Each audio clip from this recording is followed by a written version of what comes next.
Today on Seculo, what's next after Trump's guilty verdict shocks America? Keeping you informed and engaged, now more than ever. This is Seculo. We want to hear from you. Share and post your comments or call 1-800-684-3110. And now your host, Jordan Seculo. So yesterday, in a New York courtroom, which I think most of us deep down in our gut, if you were going to admit the truth, if you were betting that Trump would be convicted by a New York City jury and a prosecution by the DA's office there, who ran on prosecuting Donald Trump and at any way possible by putting together a crime that we can't even describe on air because we don't even know what exactly it is. The falsifying business records part, we don't really know what part they chose to say that made that take that from a misdemeanor to a felony. But what we do know is that now this moves forward, and we want to talk to you today about how it moves forward. So we'll talk about legal process. We will also talk about the politics, the impact this has on the election. What's the immediate reaction? I think there was everyone held out hope that there were maybe one or two people on that jury that would say, this is not right. This is the way that they're presenting us with this information, and choose your crime, but you can choose any you want. That this is not correct. This is not the way things should go. That maybe there'd be a couple people like that on the jury, but the likelihood would be that this conviction would occur. We'll answer your questions as well. I have a feeling people have a lot of questions about this, and those will probably go into next week. President Trump also did a news conference at this morning right before we went on air. We'll play some of that. So give us a call, 1-800-684-3110. That's 1-800-684-3110. And Logan, we've got guests joining us today. Yeah, it's going to be a packed show later on the broadcast. Tulsi Gabbard will be on to discuss the fallout again from the conviction that happened obviously yesterday and what it means. President Trump has been speaking. Also, our dad, Jay Seculo, will be joining us in just 2 segments. So next segment, we're going to be breaking this down even more. He'll be joining us for his analysis coming up in segment 3. So you're going to want to stay tuned for that. 1-800-684-3110. Because as I always say, your voice is also an incredible one. It's usually the most important voice in the room. So give us a call. What were your initial thoughts? And does this do anything? I have a feeling I know the answer, but does this do anything to what you're going to do in terms of the election? Do you watch this? Does it make you cringe? Does it make you disappointed? I know a lot of people, and I could see that in the social media outpouring, a lot of people fired up. They are a little defeated in the sense of going, you can't believe this is the country we're living in, that this is happening. But I do think it is going to galvanize a base that's ready to go. Well, I think what has to happen is this needs to be corrected on appeal, and Donald Trump needs to be elected president. Those two things need to happen. I hope this doesn't have to go all the way to the U.S. Supreme Court. Which means ultimately you can try to file an emergency appeal there, but ultimately you're probably going to have to go through the entire New York justice system first before you'd get to the U.S. Supreme Court. And, courts, as we always say, Logan, and as a legal organization, that is the place of last resort. When we go in to fight for a client, we try to get it resolved before having to go to court.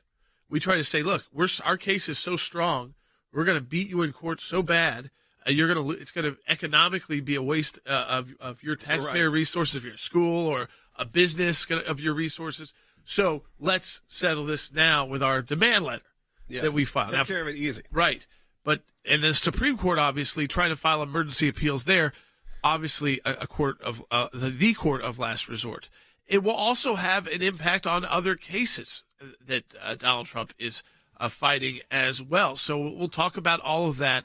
But really, I think we have one election cycle to correct this, or else the norm in our political system could become DAs around the country finding who they want to prosecute and then determining what crime they could charge them with. And going through a giant book of crimes and saying, okay, what crime can I charge him with now that I don't like this person, this politician? No one that should or want to run for president will end up running for president because they know this could or be... get into the political process at all. That's what I mean. This could be, not only could be the outcome, likely could be the outcome. We've seen that in other countries as well. Hey, we are about to wrap up this segment. Become an ACLJ champion. Only 36 more ACLJ champions to hit our goal, and today is the deadline. So if you want to become a monthly supporter of the ACLJ, do it right now while we're on the air. Scan that code, aclj.org/champions. 249 years of American history, 249 years of American presidents, and never has anything like this happened before. Trump defiant, arriving home at Trump Tower after being found guilty as charged of all 34 counts of falsifying business records. Now a convicted felon. Consequences of this verdict cannot be overstated. This goes far beyond the 2024 presidential election, but will be discussed and debated for years to come. 12 Manhattan jurors decided the former president's fate, deliberating for more than 11 hours over 2 days, reaching a verdict late yesterday and finding Trump guilty on all 34 counts. The 7 men and 5 women entering a silent courtroom packed with reporters but no cameras. Mr. Trump expressionless as the verdict was read swiftly. Guilty 34 times. The former president craning his neck to see jurors as they were each asked to confirm their verdict, none appearing to make eye contact with him on their way out. Trump faces up to 4 years in prison but could be given probation with no jail time. Judge Juan Merchan announced he will sentence Trump on July 11th, 4 days before the Republican National Convention. This is a very serious wake-up call that the consequences of this extend far beyond this case, this verdict. People, perhaps some who are celebrating tonight, and the celebrations are occurring all around us, I think that some may look back at this and wonder what we've done. What this means to our country is that we now live in the United States of America that looks like the countries I have visited over the years and that we have lectured for years about rule of law, a place where the court system is weaponized. It is used to go after political opponents. Today, it's get Trump. Tomorrow, it's get you. Tomorrow, it's get me. Tomorrow, it's get your loved one. The American system has been weaponized against political enemies, and that is a great loss for all Americans. All right, welcome back to Secular. We'll get your calls into 1-800-684-3110 just to go through some of the basics right now. So President Trump was convicted of all those 34 counts of falsifying business records, and then they obviously chose, but we don't know which ones, different reasons why that became a felony. Was it a federal election violation? Which, by the way, the U.S. Supreme Court said that state and city district attorneys cannot prosecute federal laws. So that could be an issue you appeal. Ultimately, could get to the U.S. Supreme Court. Hopefully, it doesn't have to go there. I would hope even an appeals court in New York, a group of judges, not a jury, who would decide that this is just not the right precedent we want to be setting, even if we don't like Donald Trump, even if we disagree strongly with Donald Trump. But we saw with the 14th Amendment case, it took, what did it take, Logan? The U.S. Supreme, these cases that you'd think that maybe you'd get some judges who would just think about the long-term implications of what this means and can take Donald Trump out of it for a moment. They just can't do it. No, and I think we knew that going in. I think there was maybe a hopefulness that maybe there'd be some of the charges there, or some of them wouldn't go through as full. So maybe there'd be a mistrial. Maybe there'd be something. But I think the Trump administration or Trump campaign knew that when they started putting out statements like Mother Teresa couldn't even get through this, they knew what was coming. And of course, in New York, and I was just going over with my son, the base. He's like, what happened here? And I didn't get into the extreme details of it, but I said, he got, convicted and here's why. And he's like, well, where did they do it? I was like, in New York. He's like, well, that doesn't seem that fair. And this was from an 11-year-old. I go, yeah. He's like, how many people voted for him in that area? I was like, yeah, 4% of the people voted for Trump in that area or something like that. And he's like, well, that seems like they needed to find somewhere that was a little less biased. I was like, yeah, this is coming from an 11-year-old. Yeah. So I think the American people feel that. You obviously saw a lot of the, I guess you'd say, quote unquote, celebrities kind of rallying around President Trump even yesterday.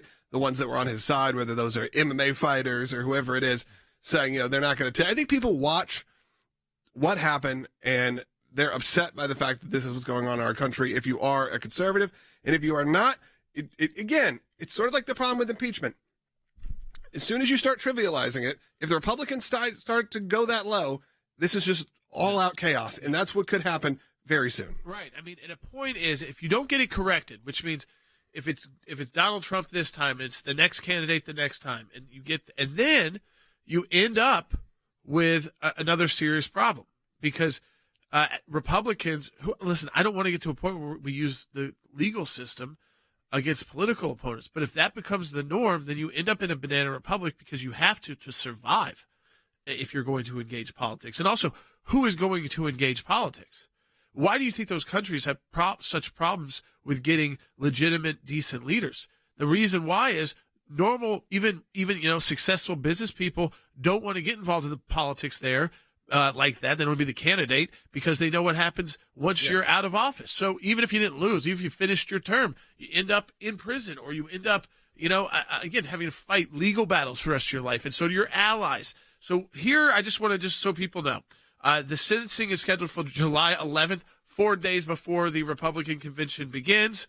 And then you have 30 days from that moment to file the notice of appeal, and then the Court of Appeal in New York will then set the date for when you have to file the actual appeal. I don't know if they'll wait that long, and that's because I don't know if they'll wait till actual sentencing, because I think they'll also request a stay on the sentencing when they file the appeal. Let's take a quick call. Let's go to Steven, who's calling on line 3, who's watching on X, which is cool. A lot of people, we're broadcasting live on X now, which obviously is Twitter, formerly Twitter. You're on the air, Steven. Hi. Thank you for taking my call and follow you guys. I have a quick question. I'm wondering, now that this trial is supposedly over, how long is this gag order supposed to last on President Trump? Because it is... Sure. Stephen, I wanted to get this question answered, because I even asked this morning in our meeting, because Trump went on today when he was making his press conference, said, I'm still under this nasty gag order. I think for a lot of us, we assumed verdict reached, gag order removed, but it's not how it is. It will be, you file a motion. So I guess by evening yesterday when the verdict came out, that motion probably could be filed today. That gag order could be lifted by this afternoon. So it's not indefinite. It's not normal for them to keep the gag order. Now, if you were President Trump right now and you've been convicted, and you've also got the sentencing, you've got appeals, you also want to be careful because you haven't been sentenced yet. And in New York, almost every attorney, even the ones that are on the other side of this, have said it's unprecedented for anyone to get jail time on the first offense like this. And this would be his first offense like this. So you want to be careful about how hard you're going after the judge, how much more than what you've already said about him, which he still says things about him. Yeah. But he kind of references, and you've got to put the points together. What I think again here is going to be most interesting is how quickly they file their notice of appeal, how quickly the next court in New York, once that appeal actually, the briefs filed on the appeal, and then of course will he make some kind of unique attempt to try and expedite this to the U.S. Supreme Court potentially. It's always a long shot, but we saw with the 14th Amendment case how quick that can move when the court knows it must act quickly. And in this case, it's kind of like it doesn't take him off the ballot. It doesn't prevent him from becoming president. So it's not the same kind of urgency necessarily, but it does, the lifting of being a convicted felon certainly is important when you're running for office. Yeah, I think so. I think there are people that there may not be a fallout for people who are diehard Trump supporters or Biden supporters in that sense of where it's going to, but that little gray area that just is going to maybe be deflated and not motivated. That's my concern. Is there people that aren't necessarily fully, full MAGA Trump supporters? There are people that probably would vote traditionally Republican who just are disturbed by having to vote for someone they either think is a convicted felon, which, it is, or having to just deal with the fact that this is our political system right now. That's sort of my concern, is not the big picture. Does it dissuade the person who probably watches this broadcast? No, I don't think so. But is it the gray area of the few percent that just has to be motivated to begin with to get them even out to the poll? It's the few states that he lost the second time that he won the first time. And on an election we know is going to be very close. And the nation is very divided. And so does this discourage that the women's vote? And we're talking about because if it does by 2 or 3%, that could be it for the state. So, this is we can play. This is President Trump this morning. He made a shorter statement yesterday when he came out of court, a longer statement this morning. Let's play some of that right now. They say falsifying business records sounds so good, right? It means that legal expense I paid a lawyer, totally legal. I paid a lawyer a legal expense. And a bookkeeper, without any knowledge from me, correctly marked it down in the books. A very professional woman, highly respected, she testified, marked it down in the books as a legal expense. So a legal expense, paid a lawyer, is a legal expense in the books. It's not sheetrock, construction, or any other thing. It's a legal expense. Think of that. This is what the falsification of business records were. And I said, what else are you going to call it? I mean, so that is, it's someone under a gag order, also, you can tell. Yes. Yeah. But what he's saying is, when I paid this over to a lawyer, and then my accounting department sees that, they're going to assume that's a legal expense. Yeah, exactly. And they're probably not going to ask him. These weren't multi-million-dollar expenses here. The total of this was $100,000, $130,000. Yeah, well, we're going to be taking your phone calls coming up. Years. 1-800-684-3110. Next segment, our dad, Jay Sekulow, is going to be joining us with his analysis of all of this. You want to stay tuned for that. That's in just a couple minutes. And then Tulsi Gabbard will be joining us later on. She has a pretty strong reaction. If you've seen sort of the video that's gone viral a bit of her talking about this, and she believes the only way to potentially put a remedy to this situation, maybe in November. So give us a call. We'd love to hear from you. 1-800-684-3110. 1-800-684-3110. And again, I'm going to move a current number. When we started this show, 36 champions away from hitting our goal. We'll take a look to see if we have an updated number. That is people who support the ACLJ on a monthly recurring basis. And that goal is to end the month because we're on the last day of the month here. So right now, I'm going to encourage you. We are only 26 away. That means 10 of you have done that since we've been on the air. And I know that doesn't sound like a lot, but the compounding, number of people who do this, it's over 21,000. So to have brand new people who come on board each and every day and say, I'm going to give it a monthly recurring basis, obviously you can cancel at any time. But your monthly support allows us to keep fighting to defeat government corruption, uphold the Constitution, support Israel, defend your religious liberty, and protect life. Become an ACLJ champion today. Get us to that goal. At this point, you can get us to the goal while we're on the air. So we'll keep you updated. Again, our dad, Jay Sekulow, joining us in the next segment. Later on in the broadcast, we have on Tulsi Gabbard. So it's going to be a packed show. And of course, as I always say, the most important voice in the room is you. So give us that call. Throw in a comment. Let us know where you're watching from in the chat. We'll be back in just a minute. Again, I'm going to give a last second here pitch, Jordan. It is a time to be an ACLJ champion. Yeah, absolutely right. I mean, we need you to go to aclj.org/champions. Help us reach that goal today as we fight back against the weaponization of our legal system. They come for President Trump. They're coming for us next. They're coming for conservative groups next and the supporters next. We can't let that happen. That stunning moment in American history. The former President Donald Trump found guilty on 34 felony counts. The first former president of the United States convicted on criminal charges. Trump reacting immediately, coming before cameras, calling the trial rigged and disgraceful, saying the real verdict is going to be November 5th by the people. This was a disgrace. This was a rigged trial by a conflicted judge who was corrupt. It's a rigged trial, a disgrace. They wouldn't give us a venue change. We were at 5% or 6% in this district, in this area. This was a rigged, disgraceful trial. The real verdict is going to be November 5th by the people. And they know what happened here, and everybody knows what happened here. You have a Soros-backed DA and the whole thing. We didn't do a thing wrong. I'm a very innocent man, and it's okay. I'm fighting for our country. I'm fighting for our Constitution. Our whole country is being rigged right now. This was done by the Biden administration in order to wound or hurt an opponent, a political opponent. And I think it's just a disgrace. And we'll keep fighting. We'll fight till the end, and we'll win. We don't have the same country anymore. We have a divided mess. We're a nation in decline, serious decline. Millions and millions of people pouring into our country right now from prisons and from mental institutions, terrorists, and they're taking over our country. We have a country that's in big trouble. But this was a rigged decision right from day one with a conflicted judge who should have never been allowed to try this case, never. and we will fight for our Constitution. This is long from over. Thank you very much. All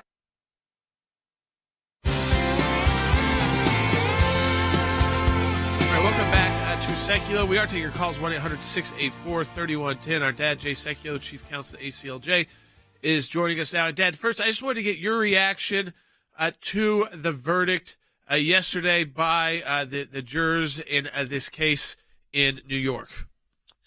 Well, I think it's fair to say that everybody knew that getting a fair trial in Manhattan was a very difficult task for the lawyers, because the jury it was so clearly going to be on the side of the prosecutors, because it was an anti-Trump county, which is New York County, which is Manhattan, of course.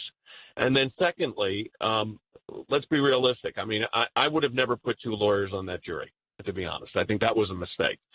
So that being aside, I do think that this case, which has got a long way to go, and I say a long way to go because the appellate process in New York is not quick. There's and we'll get into that. There's a multi-level appellate process that before it would go to the U.S. Supreme Court.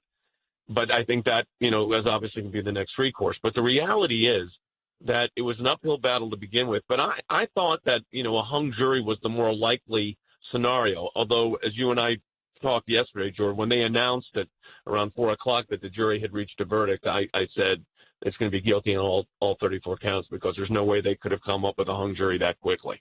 You got to at least stay out. I think in New York it's 12 hours before you could declare it a mistrial, and this was about 10. So you knew at that point it was 34 either convictions or acquittal, and I couldn't imagine a scenario where it would have been in that jury a 34 acquittal. Yeah. So you talked about the process. The sentencing is 4 days before the convention, and that's also starts the clock for when you have to file the notice of appeal. I would think they probably filed the notice of appeal earlier because you'd want the stay. You'd want to file for a stay on the sentencing as well. Yeah, and so in New York, the way it works, I've done a lot of cases in New York. I'm out of law school, left the government, and was with a firm out of Manhattan for a number of years. And the way it works is this. They're going to file their notice of appeal, which should also include a stay. The appeal will go to what's called, it's different in New York because the trial court where this took place is actually called the Supreme Court, but it's not the Supreme Court as we would traditionally understand it. So they have what's called the appellate division, which is the mid-level court of appeals. That review is mandatory, so that is an automatic appeal. That should stay, with a motion to stay, both the sentence and allow for the appeal to go on. There's a number of issues here to appeal this on. If it's not successful there, they could apply for review to the New York Court of Appeals, which is their highest court. They could either accept it or reject the appeal. They don't have to take it.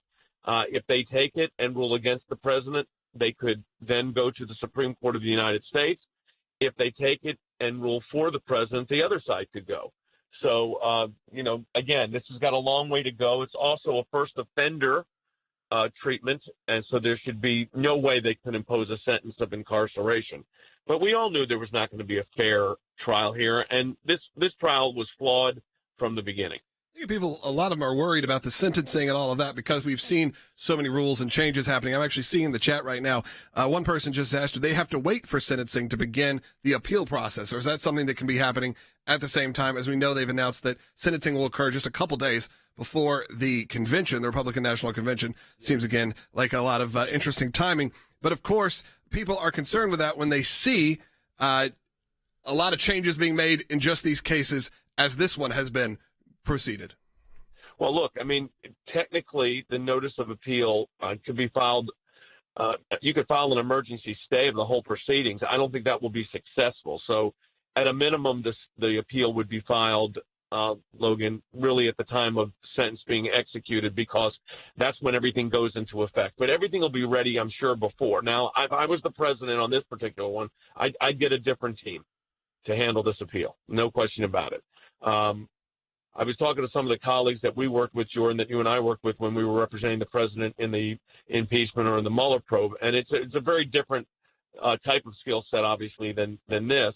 But you need appellate lawyers that could really handle this appeal. Then the second part of this will be the sentence slogan, as you're talking about. Not likely that they would impose incarceration here. Again, first offender treatment, a white-collar crime, book entry crime. I mean, a misdemeanor at best. They came up with this, crazy theory to make it a felony, which was including a jury instruction that the jury did not have to be unanimous as to the underlying crime, which is absurd. The Supreme Court has said that's not right. So there's a lot of grounds for appeal. Whether they'll be successful in New York or not, I don't know. His bond was reduced by 2/3 by the New York Court of Appeals in the civil case brought by the Attorney General. So that was a pretty big win for the president in that case. So I think there's a way to go on that could be successful on appeal, and I think they have to just take it all the way through. And then, of course, within the next month, we're going to know about the January 6th Jack Smith case, because the immunity claim, which is before the Supreme Court of the United States, will be decided by the end of June. Yeah, I mean, so you've got that, and then you move to like the federal side of those kind of cases, and the decision by the Supreme Court.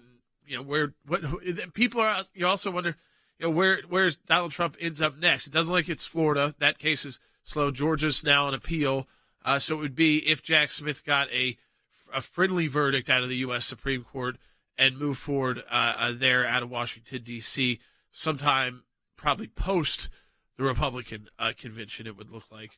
But also, I think just when we read kind of how this is being explained to the American people, I think what's important here, Dad, is we always say, and as a legal group, the courts are still your place of last resort.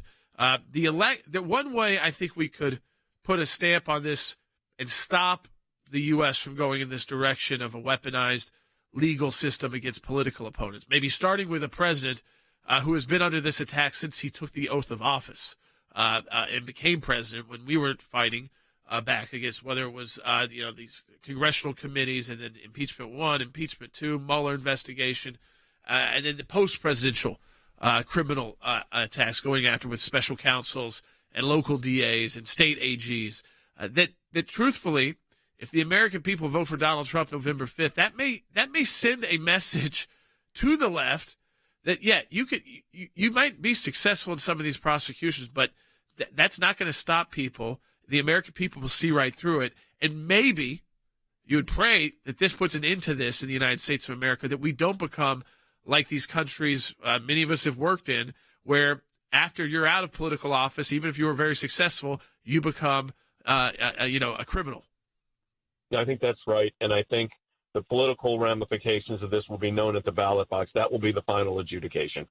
Yeah, November 5th. Dad, we appreciate you joining us on this issue. We're going to be bringing you back when we through this process, because, again, even the words used, like the appellate division and then the appeals court, is different. It's different in New York, and then there's going to be issues too, constitutional issues that arise, state issues that arise. We're going to get through all of that as this happens. We've got plenty of time to talk about it, not just today, but as we have this time leading up to the next move by his legal team. We are only 24 now champions away from hitting our goal. The champion is an ACLJ supporter who gives on a monthly recurring basis. You can do it right now at any level, by the way. You decide what level of comfort you are with that. We got a second half hour coming up. We want to hear from you. Tulsi Gabbard's going to be joining us.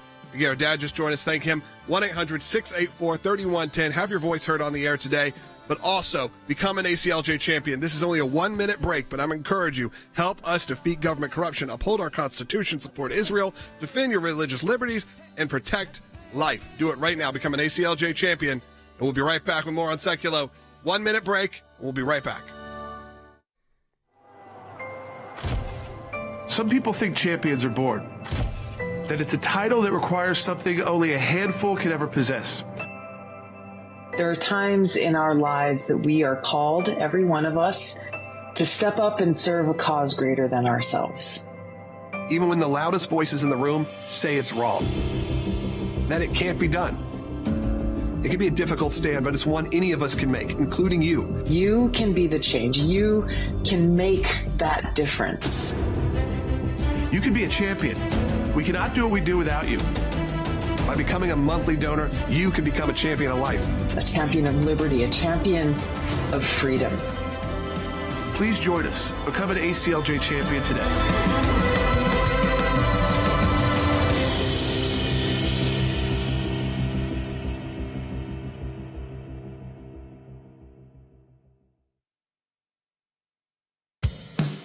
Keeping you informed and engaged. Now more than ever.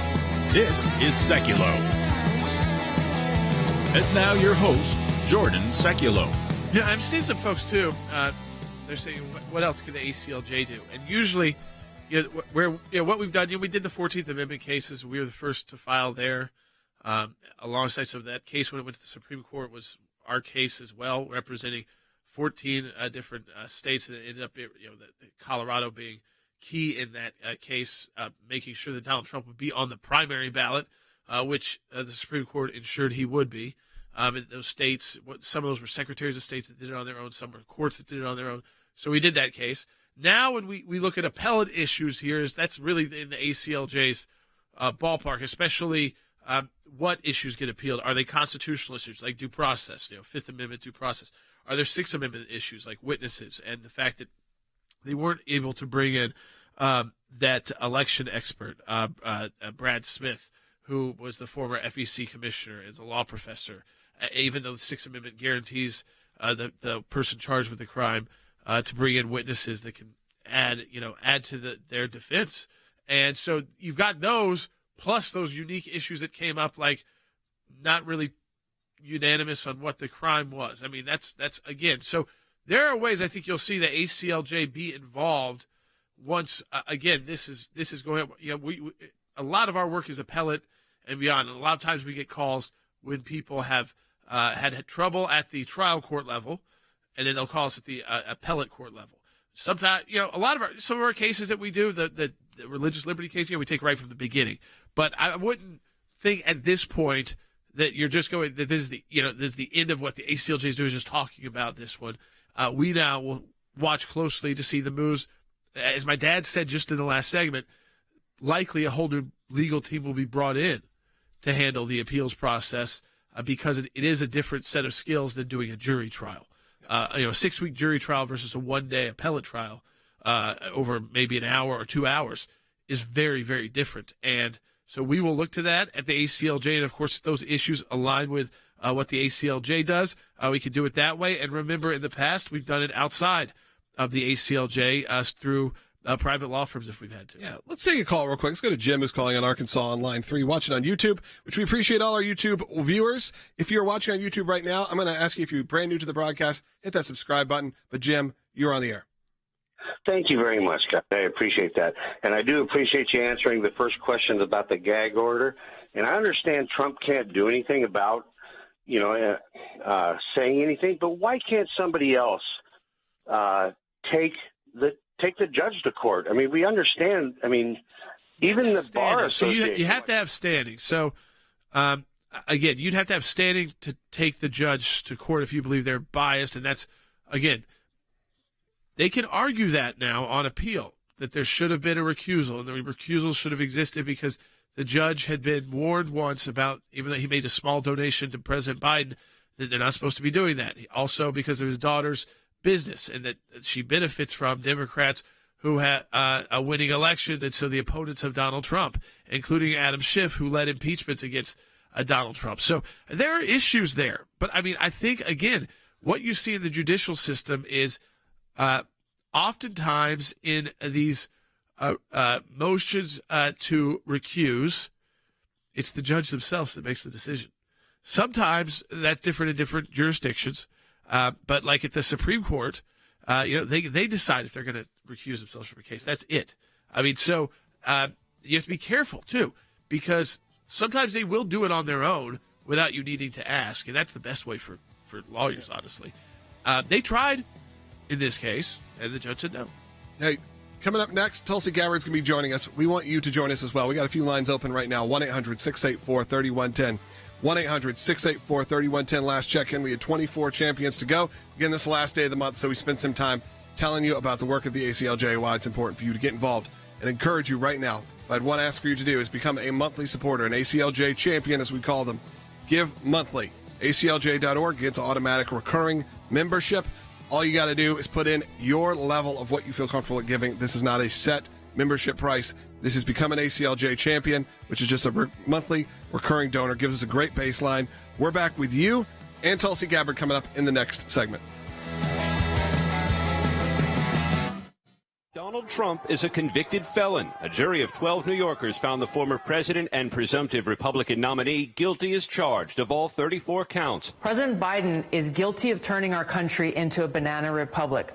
What does that mean for you and me and every American? That means we have to now think twice before challenging or opposing or criticizing the political party that's in power without being concerned about how they may now use the levers of the Department of Justice and law enforcement to then come after us. Political fallout falling along party lines, with Republicans rallying behind the former president. This is the most outrageous travesty I've ever seen. While Democrats argue Donald Trump's conviction shows he's not fit to serve. Today was the day justice caught up with Donald Trump. It's like a lightning bolt, into American politics in the sense that it's, I think, more likely to awaken the Republican electorate than do anything for the Democratic electorate, which already didn't like Donald Trump. Mr. Trump's 2016 opponent, Hillary Clinton, at an event in Washington. Is anything going on today? Some recent polls show President Biden pulling ahead slightly if Mr. Trump were to be found guilty of a felony. But other numbers show about 2/3 of Americans say they've already made up their minds. Now, however, a conviction's no longer a hypothetical. It's the unprecedented reality, an X factor in key battlegrounds ahead of November when voters will decide. Because President Trump is crushing Joe Biden in the polls, they see the Democrat Party and the left so desperate to stop him that they'll risk the destruction of our entire legal system to do it. I think this is disgusting, but it's created an energy around supporters of the president and those that may have only been moderate supporters of the president that have an energy that we haven't seen before. I think that the amount of energy that's going to be available for Trump is going to go up very, very dramatically.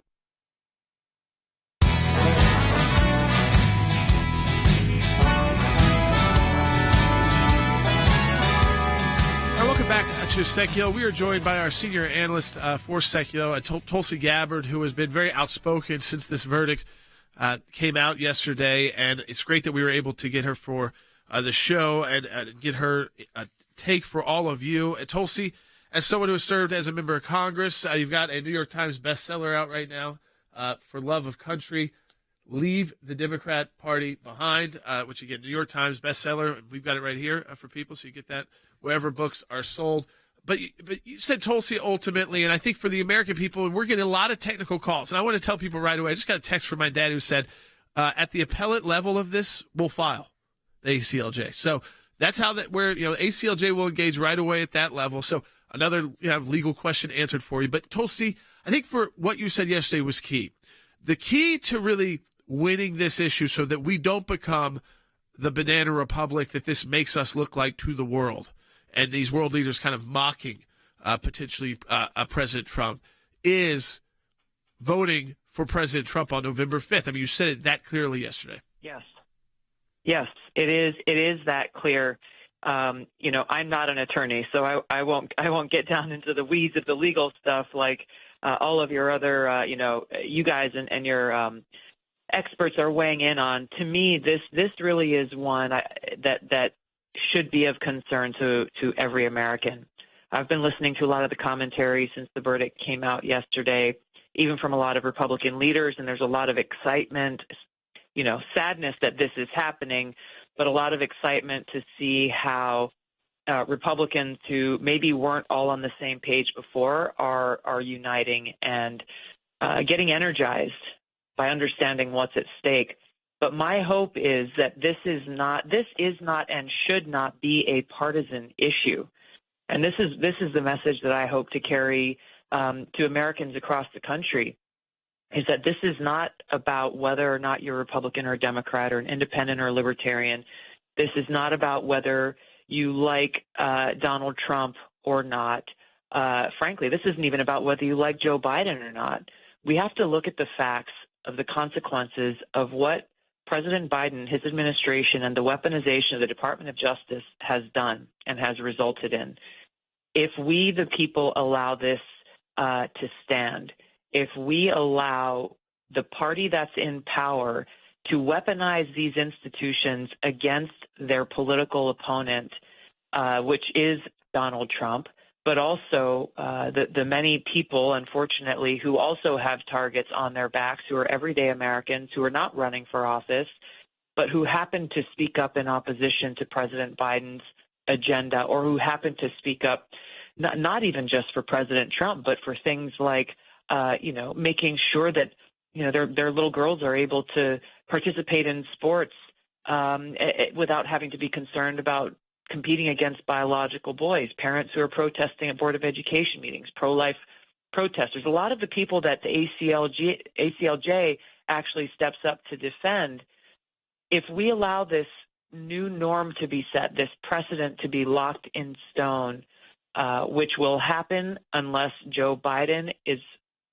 voted out of office, then not a single one of us as Americans will feel safe in being able to do what is fundamentally an American action, which is protest against our government, criticize our government without fear for our safety or without fear that our freedom may be taken away. And so while I see some Democrats and the talking heads like Rachel Maddow and the women of The View and others who are giddy in celebrating this guilty verdict, what's happening is bigger than this verdict yesterday and this singular case. What they don't realize, or what they're not showing, is that if we allow this to stand, they may be ones on the receiving end of a similar action. So again, my hope is that we can take a step back from the partisan politics, from the personalities, and really come together as Americans to protect and save our democracy. Yeah, I mean, Tulsi, this is what I feel like. It's like, one, I think Donald Trump can be successful in court through appeals. Those could take ultimately, that could take a long time after people vote in November. Maybe New York, an appellate division surprises us, but again, I don't count on that so much. But if the American people do like what you said, they speak up by voting November 5th for Donald Trump, there's a new calculation, which is even if you can use a DA or a special counsel to go after a political opponent, is it worth it, or are you just empowering that political opponent? And maybe that will kind of prevent us from having to take this to the next level, where the right has to start considering whether or not it has become the norm, and if we don't engage in this as well, that we will just we'll end up with all of our candidates and leaders getting convicted and thrown in prison potentially, or taken off the campaign trail. But our principles are too high. I don't think that can last for too long. But then you are a banana republic, and I go to this because you also serve in our military, and you've fought alongside in countries where this is the norm, and we try to go in. It was like what Senator Rubio said too. We try to lecture countries on this about not using the legal system as a political weapon, and here we have it in the United States. But we also have a very quick opportunity on November 5th, I think, to shut it down. We really do, and this is the key. Is whether the again, I'm not an attorney or a legal expert by any means. It seems like this should be overturned through appeal, but to me that's kind of a side point, or that very much is a side point at this juncture, because there are still many other cases and trials that Donald Trump is facing. And they did this intentionally. They didn't want to put all their eggs in one basket and cross their fingers and hope that they would get a guilty verdict, which is why we're seeing so many other charges being levied against Trump, both at the state and the federal level. Whether these charges, whether they are successful or not, it's a side point to the fact that they have done this at all. And I think that's really the point that I'm trying to drive home, is that the fact they have done this and they hope they can get away with it is what poses the greatest danger to our freedom. The only way we fix this for our country and for our democracy is if each of us as Americans takes to heart and makes our own decision that, again, set the partisan politics aside, the disagreements, so you don't like the way Donald Trump talks about certain things or this or that. We have to decide ourselves that there's nothing more important than protecting our republic and protecting our freedom, period, full stop. Just like you and I, Jordan, we talk about freedom of speech, and we've got to protect our right to free speech, even when we don't like that speech. This foundation of free speech and freedom and the rule of law is what is at stake right now, and we have to punish President Biden and those other politicians who are putting their own personal or political power ahead of the Constitution, and put out that resounding voice that we stand as one for freedom in America. Well, Tulsi, I wanted to bring that up, slogan, very quickly, but as we head to break, is your book is obviously about specifically leaving the Democratic Party behind because your eyes were open. Do you feel like moments like this, and I kind of could see it a little bit on social media, where this stuff starts happening and people who were historically maybe voting Democrat or voting, even, like you said, even people that don't necessarily support President Trump can look at this and this could be a bit of a wake-up call?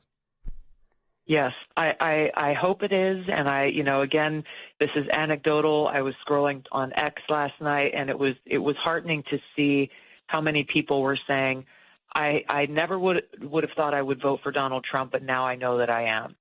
So we just have to make sure that this doesn't become a 24-hour news cycle and then people forget what's really going on, because this is not the end. This is not anywhere near the end. This is going to continue for the next 5.5 months until Election Day on November 5th. We, the people, have to keep our eye on the ball and focus on what is most important. Punish President Biden, send him home, vote for Donald Trump so we can begin this important work of correcting course and saving our democracy and defending our freedom. Tulsi Gabbard, as again, an analyst here for us on Seculo. Her new book, For Love of Country, Leave the Democrat Party Behind, a New York Times bestseller. Tulsi, thank you for taking the time today and to take us outside the legal process for a little bit and talk just about politics and about how we can save our country. We appreciate you giving that analysis Thank you so much. here. Thanks, Tulsi. Yep, we only have a minute till we head to the last segment, which is what we do is hear from you. And phone lines are completely jammed right now, but they will open up. So make sure you're staying tuned. 1-800-684-3110. Also, I'm happy to report we're only 18 away now from hitting our goal of ACLJ champion. So do that right now. While we're in break, you can scan this code right now you see on your screen. While we're in break, it's the last break of the day, last break of the week, and the last break of the month. Go become an ACLJ champion. Take us over the top in this next segment. I'd love to be able to report at the end of this show that we have hit that goal. Again, only 18 away. Become a new ACLJ champion right now. Again, we're going to be taking your calls coming up and your comments. A lot of people have commented on this mug. So you know what that means? Time to freak Jordan out. Send in the clowns. I'm going to ask you to do it. We do see a lot of Banana Republics also, but I think send in the clowns. You know what to do. We'll be right back on Seculo. Again, ACLJ.org. Become a champion during this break. If they can do this to me, they can do this to anyone. These are bad people. These are, in many cases, I believe, sick people. And they are in total conjunction with the White House and the DOJ, just so you understand. This is all done by Biden and his people. Maybe his people more importantly. I don't know if Biden knows too much about it, because I don't know if he knows about anything. And do you notice the timing? The timing was perfect. This case was dead. It was dropped by every agency, every governmental board. It was dropped by the highly respected Southern District. They said, no, there's no case here. It was dropped by federal election, and that's what it's about. This is about a federal election, not a state election. You're not even allowed to look at it. They took the state and the city, and they went into a federal election. They're not allowed. The people from federal election, Southern District, and Washington dropped the case. Everybody dropped the case. There was no case. Cy Vance dropped the case. And when Bragg came in, he said, this is the most ridiculous case I've ever seen. And who would have a certain person, again, gag order, who would have a certain person like this ever testify? He said, this is essentially one of the worst people I've ever seen ever to testify. He said, the craziest case I've ever seen. This is Bragg. Then when I announced I was running for president, long time later, they decided to revive this case. We're going to do what I have to do. I'm going to do it. And the support has been, that's why I mentioned the number of $39 million. That's why I mentioned we're up 6 points And we went up a lot over the last month because everybody saw it was a rigged deal. It was a rigged trial. But we're going to make America great again. We're going to make it better than ever before. November 5th, remember, November 5th is the most important day in the history of our country. Thank you very much, everybody.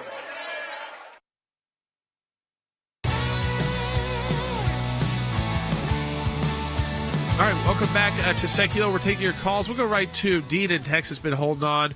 We appreciate that, Dean, through Tulsi Gabbard joining us. You're on the air.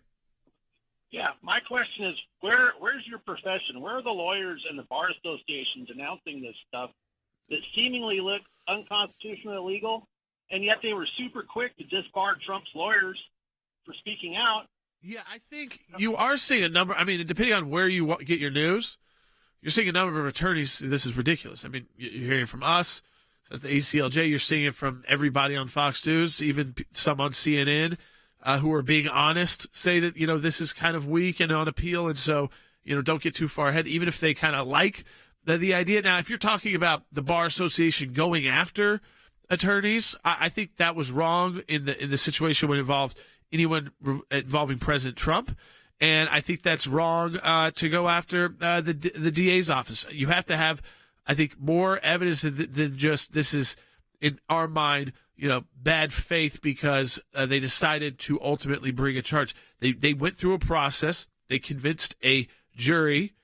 And remember, President Trump's legal team got to be part of that decision-making process of who would be on that jury. And they convinced all 12 of those jurors to convict Donald Trump. And again, so they fought what they thought was the right thing to do. I think it is very dangerous for our country. I think a lot of other attorneys believe that as well. And again, I get what you're saying because you kind of make the comparison to the other side.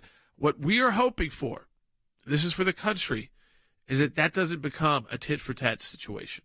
I don't want to become an organization, 5 years down the road where our focus is how do we take, a Democrat to court or a liberal to court and say that they should be, prosecuted, whether it's civilly or criminally, that's what we have to turn into, because then who gets involved in this are people you don't want to even vote for. So less people in America will even be involved in politics, and that's not good for our country either. All right, let's continue on. Again, hey, we're only a few away from hitting that goal to become an ACLJ champion. Become an ACLJ champion right now. That's someone who monthly supports the ACLJ on a recurring basis. You put in your credit card information. You pick the level of which, or your PayPal information. You pick the level of which you want that donation to happen. So if it's $5, it's $5, $500. It could be $500. Whatever it is, support the work of the ACLJ. Become a monthly ACLJ champion. Do it now. Let's go ahead and take some more calls. Let's go to Chris in Indiana, who's watching on YouTube. Again, we love all of our YouTube viewers. You're on the air. Hi. Thank you. And first, I'd like to thank Tulsi Gabbard for her service. And all of what she said is a lot of what I say on this deal. And anyway, I was appalled and angry that this sham case got allowed in the first place, let alone, how this judge can be allowed to do these illegal and unconstitutional things, and why is he not immediately, being... The legal system is not immediate. I mean, I think you saw this was a 6-week trial, and now it gets appealed. This is just the trial court stage. It was 6 weeks of a trial that we didn't even get to hear or watch. So we were basing everything off of reporters who were in rooms or inside rooms that were being able to hear or watch, and then statements. And ultimately, it's just the beginning of a case. I mean, it sounds like this is not the end. This is the beginning of this, and that's should this been? Would every judge have accepted this? No. I think every some judges would have thrown these charges out because there really were no charges. Remember that first day when Alvin Bragg came out with this? He's had the business, the falsified business records, but everybody said, well, those are misdemeanors. And then they said, the felony is coming and it's going to be related to election law.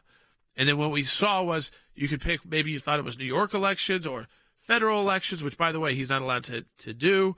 The Supreme Court has said a DA can't enforce federal law. So there's a lot to be appealed here, and there are questions about should this have been taken at all. But here's what we know.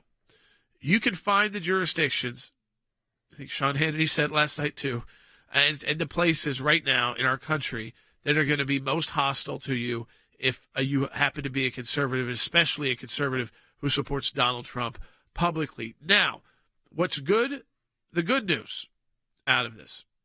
Becoming ACLJ champions today, we told you at the appellate level, ACLJ will be able to file a brief and be able to get involved. So for those of you asking, where's the ACLJ on this? That's where we are. So this is kind of the stage that we enter. And this is where you can get things thrown out, where you can get things tossed, and you can get verdicts thrown, and you can get things overturned, and you can get things changed. So, and we have a lot of expertise, of course, at the appellate levels of the courts.